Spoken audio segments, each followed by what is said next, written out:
Welcome to Commerce Education Online. So today we will discuss last 2 or 3 adjustments.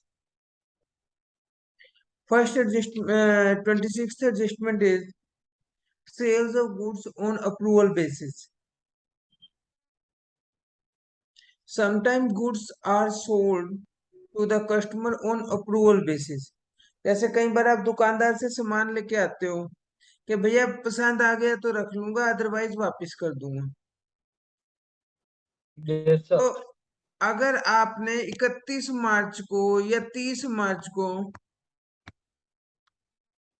कुछ सामान लेके आए 10,000 रुपए का, ये भी पसंद आ गया तो ला के रख लूंगा, अदरवाइज वापस कर दूंगा। तो ये क्या हो गई हमारी sales of goods on approval basis. तो सपोज करो 10,000 की गुड्स थी और कॉस्ट उसकी थी 8,000 रुपए की, 8,000 की सेलिंग प्राइस ये था। तो हमने जब सेल की होगी तो एंट्री क्या की होगी, डेटर टू सेल।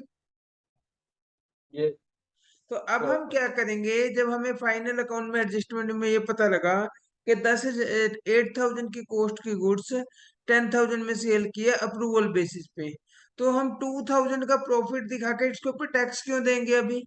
क्या पता कल रिटर्न ही कर जाए वो। तो हम क्या करेंगे, उसको सेल्स में से भी माइनस कर देंगे और डेटर में से भी माइनस कर देंगे। एंट्री हो जाएगी सेल्स टू डेटर।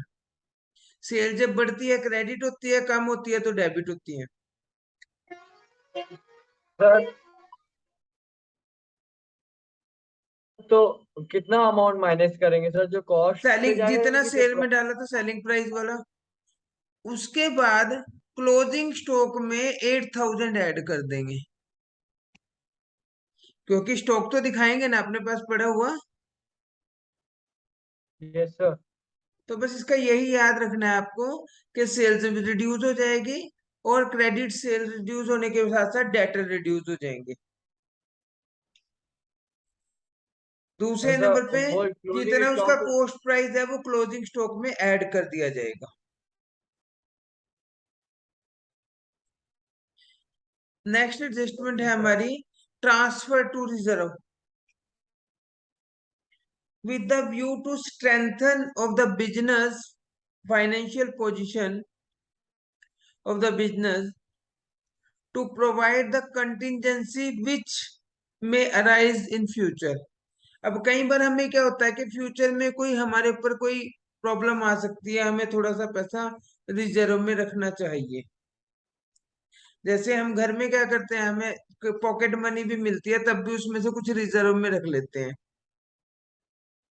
अब यस सर। बिजनेस, जबकि हमारे ऊपर इतनी अनसर्टेनिटी नहीं होती, बिजनेस में तो हर टाइम अनसर्टेनिटी रहती है। तो बिजनेस में क्या करते हैं बिजनेसमैन, प्रॉफिट में से कुछ अमाउंट निकाल के रिजर्व्स में रख लेते हैं फ्यूचर की अनसर्टेनिटीज से बचने के लिए। तो उसको हम जनरल रिजर्व या रिजर्व फंड बोलते हैं। इसको हम प्लगिंग बैक ऑफ प्रॉफिट्स भी बोलते हैं। प्लगिंग बैक ऑफ प्रॉफिट का मतलब क्या होता है कि प्रॉफिट को कुछ से संभाल के रखना, उसमें अपने बिजनेस में ही लगा लेना उसको, मतलब प्रॉफिट को पार्टनर्स में डिवाइड ना करना। ठीक है, वो प्रॉफिट सर बचा ये तो के रख। कुछ प्रोविजन जैसे हो गया। तो जैसे कि हम लोग कुछ प्रोविजन बचा लेते लास्ट ईयर का प्रोविजन नेक्स्ट हम ईयर में। प्रोविजन और रिजर्व में फर्क ये होता है, प्रोविजन हम नॉन एक्सपेंसेस के लिए रखते हैं जिसका हमें पता है ये होगा ही होगा। रिजर्व हमें पता ही नहीं भी ये कहाँ यूज करेंगे हम। तो प्रोविजन हम लोग स्पेशली लॉस के लिए ही रखते हैं। ना, प्रोविजन रखते हैं हम नॉन एक्सपेंस, जैसे प्रोविजन फॉर डाउटफुल डेट्स, हमें पता है कि उनके लिए यूज होगा पैसा और कहीं नहीं यूज होगा। प्रोविजन फॉर रिपेयर, तो ये नॉन नॉन एक्सपेंसेस के लिए प्रोविजन होता है और अननोन के लिए रिजर्व होता है जिसका पता ही नहीं भी कहाँ यूज होगा ये पैसा। तो एंट्री क्या करनी, profit and loss appropriation to general reserve.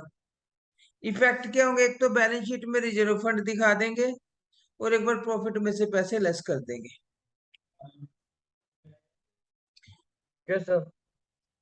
अब एग्जांपल ये करेंगे, क्लोजिंग स्टॉक का क्या ट्रीटमेंट करेंगे बताइए आप।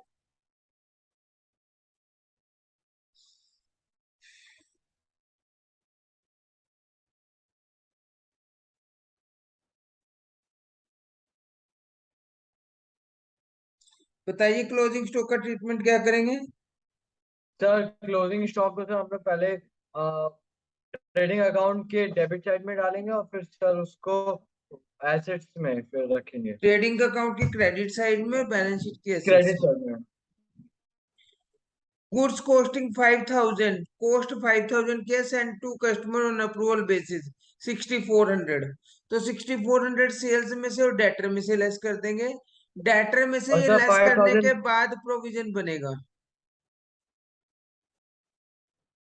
ओके सर, और सर ये 5,000 हम लोग क्लोजिंग स्टॉक में ऐड कर देंगे। ऐड कर देंगे। नेक्स्ट है मेक ए प्रोविजन फॉर 5% जो डेटर्स का, वो तो एक डेटर में से लेस कर देंगे और प्रॉफिट एंड लॉस की डेबिट साइड में। 1/5 of the yes sir. Tool return of, जितने टूल्स थे उसका और सर 1/5 निकाल के प्रॉफिट एंड लॉस अकाउंट में डाल देंगे लेस करके। उसके बाद है यस आपका सर। टू और परसेंट सर ये फिर डेप्रिसिएशन में ऐड भी होगा ना, हाँ, अगर डेप्रिसिएशन होंगे। 2% commission on gross profit. Gross profit कितना है 65,000। 65% का 65,000 का कमीशन कितनी आएगी 2%। वो प्रॉफिट एंड लॉस की डेबिट में और बैलेंस शीट की लाइबिलिटी में आ जाएगी मैनेजर की commission. Yes sir. General manager को 5% नेट प्रॉफिट आफ्टर चार्जिंग। जो नेट प्रॉफिट आएगा ना सारे एक्सपेंसेस लेस करने के बाद, सारी एडजस्टमेंट करने के बाद, यस उसके सर। बाद उसका 5/105 करके कमीशन निकाल के, तब जैसे 105 होगा। हाँ, प्रॉफिट एंड लॉस की डेबिट में और बैलेंस शीट की लाइबिलिटी में। उसके 3,000 रिजर्व प्रॉफिट में से ये लेस, ये बाद में करनी है रिजर्व वाली। Increase the reserve fund by 3,000। हाँ सर, बाद में करेंगे। लाइबिलिटी में चला जाएगा बस, और उसमें प्रॉफिट एंड लॉस की उसमें डेबिट में चल जाएगा, profit and loss appropriation account. Sir एक बार और और वो रिजर्व वाला बता दीजिए सर, कि रिजर्व वाले को कैसे करेंगे। एक बार प्रॉफिट एंड लॉस, इसे प्रॉफिट एंड लॉस के बाद ना profit and loss appropriation account भी बनेगा ना, तो उसमें से प्रॉफिट एंड लॉस अप्रोप्रिएशन की डेबिट साइड में दिखा देंगे और बैलेंस शीट की लाइबिलिटी में दिखा देंगे इसको। अच्छा, ये मैनेजर की कमीशन के पहले होगा ना सर, ये कि उसके ना, बाद। मैनेजर की कमीशन के बाद, क्योंकि प्रॉफिट एंड लॉस पे इफेक्ट नहीं पड़ेगा, रिजर्व फंड का प्रॉफिट एंड लॉस अप्रोप्रिएशन पे पड़ेगा। ये बाद की एडजस्टमेंट है। आपने थोड़ा ओके सा सर छोड़ सर। दिया है चैप्टर, यहाँ से एक पेज और छोड़ दिया है।